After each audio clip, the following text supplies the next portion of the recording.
अब तो सारी जनता राहुल जी के साथ हो गई। अब तो सारी जनता राहुल जी के साथ हो गई।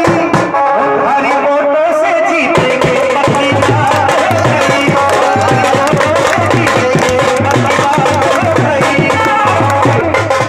अब तो सारी जनता राहुल जी के साथ हो गई। भारी वोटों से हमारे जान साहब बैठे हैं, हमारे मासी भाई बैठे हैं, पप्पू जी बैठे हैं, सरपंच साहब, हमारे सभी गुरुजन सामने बैठे हैं। जानवर जी, अब तो सारी जनता राहुल जी के साथ हो गई। भारी वोटों से जीतेंगे पक्की बात हो गई। भारी वोटों से जीतेंगे पक्की बात हो गई।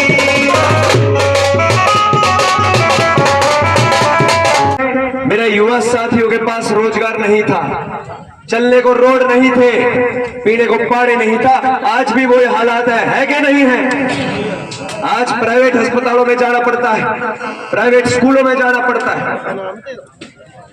आज हमें रोजगार के नाम पे शून्य मिलता है कि नहीं?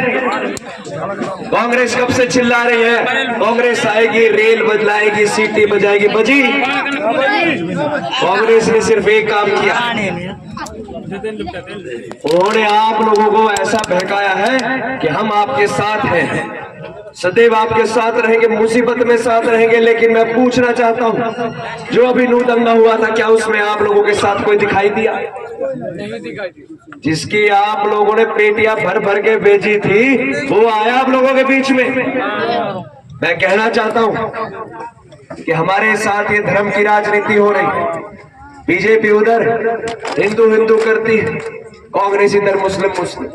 मैं कहना चाहता हूं, ताऊ देवीलाल की नीतियों पे चलते हैं। हमारे लिए सब एक है, मिलजुल के काम करेंगे, एक थाली में बैठ के खाना खाएंगे, एक घर के नीचे भी रह सकते हैं।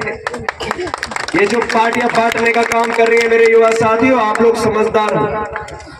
ये हमारा इस्तेमाल करती है, वोटों की रोटियां सेकती है। ये जो आने वाली पीढ़ी है, ये जो हमारे नन्हे मुन्ने बच्चे खड़ा हो रहे हैं, एक बार इसकी शक्ल देखो। इस छोरे के मोहब्बत चमक होनी चाहिए थी, आंखों में नूर होना चाहिए था, आज ये शिक्षित होना चाहिए था। मेरे जो युवा साथी खड़े हैं, जो बेरोजगार है, आज करने को काम नहीं है, उनके पास नौकरी होनी चाहिए थी। आज आप लोगों की जो हालत बनाई, ये इन सरकारों की चाल है। कहने को नू मेवात एनसीआर का हिस्सा है, लेकिन आज भी आप लोगों को बताना चाहूंगा, नू मेवात पिछड़ा हुआ इलाका माना जाता है कि नहीं? आज भी कोई सुविधा नहीं है, पीने को पानी नहीं है, देने को बिजली नहीं है, चलने को रोड नहीं है, अस्पताल में डॉक्टर नहीं है, स्कूलों में मास्टर नहीं है। क्या हमारा हक नहीं है? मैं बताना चाहूंगा कि एक साल के सरकार भी 5 करोड़ रुपए देती है लगाने के लिए, और हमारे नेताजी के कार्यकाल में 100 करोड़ रुपए आए जो सरकार को वापस लौटा दिए। मैं पूछना चाहता हूँ, वो होते कौन है हमारे पैसे वापस देने वाले? अगर आप लोग मेरे साथ खड़े रहे, ताकत मुझे दी, तो मैं कहना चाहूंगा कि गांव गांव में स्कूल होंगे, और उन्हीं स्कूल में हमारे भाई पढ़ेंगे, बहनें पढ़ेंगी, उन्हीं स्कूल से डॉक्टर भी पढ़ेंगे, इंजीनियर भी पढ़ेंगे। आइए सबसे भी पढ़ के निकलेंगे, मैं वादा करता हूं। मैं कहना चाहता हूं मेरे बड़े बुजुर्गों को, ये ऐसे अस्पताल होंगे कि चाहे कितनी बड़ी बीमारी हो जाए, कितनी बड़ी दुर्घटना हो जाए, इन्हीं सरकारी अस्पतालों के अंदर अच्छा इलाज होगा, अच्छे डॉक्टर होंगे, और कम धनराशि के अंदर अच्छे से अच्छा इलाज कराएंगे।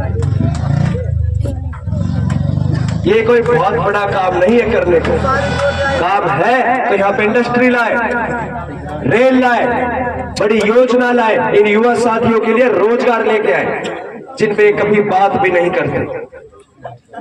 मैं पिछली बार मुंह में आया, मैंने देखा यहाँ कोई यूनिवर्सिटी नहीं है मेरे युवा साथियों की। मैं बताना चाहूंगा गुड़गांव के हालात क्या है, वैसे ही हालात यहाँ पे है। जितनी भी यूनिवर्सिटी अनाउंस होती है, करोड़ों रुपए लेके होती है, और उनका बजट सुनोगे तो कानों के अंदर तक खून निकलिया हो। गुड़गांव की बता दूं तो होगी विवाद में गिरवाऊंगा। गुड़गांव में यूनिवर्सिटी बननी थी 550 एकड़ के अंदर, आज वो 50 एकड़ में सिमटा के घेर दी,